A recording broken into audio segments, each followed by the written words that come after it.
یک قصه هست زمان حضرت موسی، بسیار قصه زیبا هست.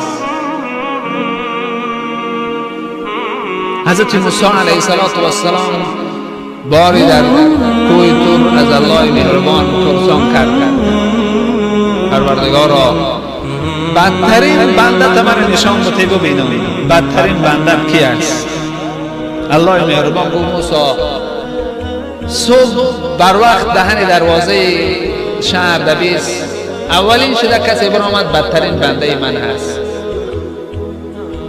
حضرت موسی سحر بر وقت بعد از نماز پس دروازه ایستادن، نگاه کردن که اولین شده کی میبراید؟ یک موسفید کهنسال ریشش سفید، یک جوان بچه در دستش از این شهر بیرون شد. حضرت موسی بسیار ذوق شد، گفت: عجبا، این موسفید ریش سفیدش قدی بدترین بنده خدا بوده است. این موی سفید کره نام سیاه عزیزای خدا میگفتند.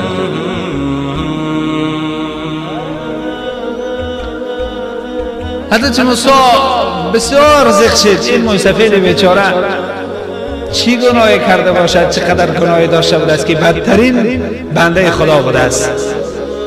و گو رفت گو: خدایا، بدترین بنده دیدم، بهترین بنده نشانم بده. بهترین بنده کی است؟ گو بگو بره همون دهن دروازه شهر بیست. اخیران شده کسی داخل شد، بهترین بنده من همون هست. میدونی کی آمد برادرانی عزیز؟ آخران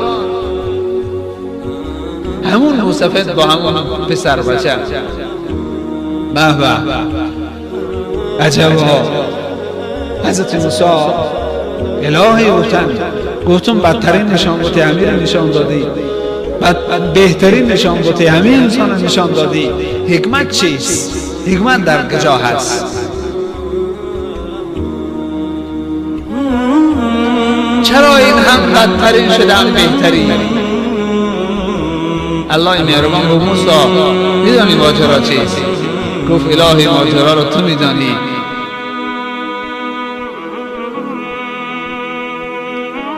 گفت: سحر بدترین پرسیدی، بدترین بنده من همین بود، از همون گناه زیاد داشتگی همین بود در روی زمین. هیچ کس برابر به این گناه نداشت.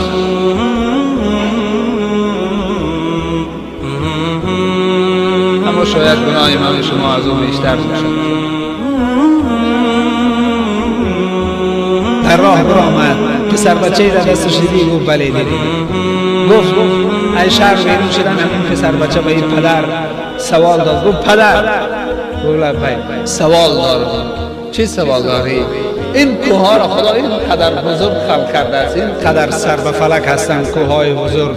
آیا خدا از این کوه کرده مخلوق کلانتر داره؟ گفت: بله داره. گفت: چی است؟ گفت: این آفتاب و ماهتاب میبینی، اینها بسیار از کوه کلانتر هستند. گفت: پدر جان.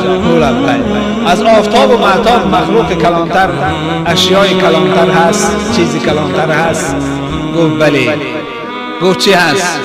گفت: این آسمان میبینی بیکنار است، آفتاب و ماهتاب هم در داخل این مثل یک حلقه هست. گفت: پدر. گفت: سوال دیگر. گفت: چی میپرسی فرزند؟ پسرش از راه میرود. گفت: از آسمان ها و زمین، این آسمان و زمین این قدر کلان است، از آسمان ها و زمین چیزی کلانتر هست؟ گفت: بله هست. اون پدر گریان شد. گفت: چی هست پدر جان؟ گفت: گناهی نمی پدر گناهکاری سیاه و آسی، گناهی نمی از همه بیشتر هست. آسمان و زمین هم دیگر تنگ است در گناهی پدر. گناهی موسفیدی ریشی سفید قطی، گناهش از آسمان و زمین هم وزبینتر و کلانتر شده است. گفت: پدر. پسر بچه هم رزمه. گفت: پدر جان. گفت: لبای پسر. گفت: خدای بزرگ آیا از گناه پدر من چیزی کلانتر داره؟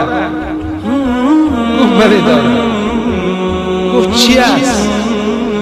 اون رحمت مغفرت پروردگار بزرگ است که گناه پدرت هم در نزد او هیچ چیزی نمیتونه. گناه پدرت از آسمان و زمین کلانتر هست، اما در پیش رحمت الهی هیچ چیزی نیست. خدا بخواه اگر به قطره این همه گناه را از بین میبرد.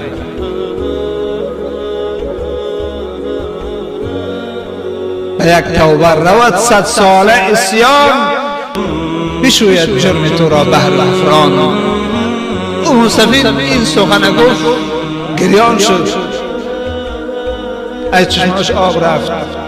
خدای مهربان این قدر این سخن خوش آمد، این قدر این سخن خوشش آمد، گفت همه گناه 70 ساله این سفید بخشیدم، همه 70 ساله گناه کرده این سفید بخشیدم. صبح بدترین انسان از خانش بیرون شد، بیگاه بهترین انسان داخل خانش، بهترین انسان. خدای مهربان از ما و شما چنین بخواهد که ما بهترین انسان باشیم. بگیم الهی ما گناه داریم، گناه تو گفتی بیار ببخشم،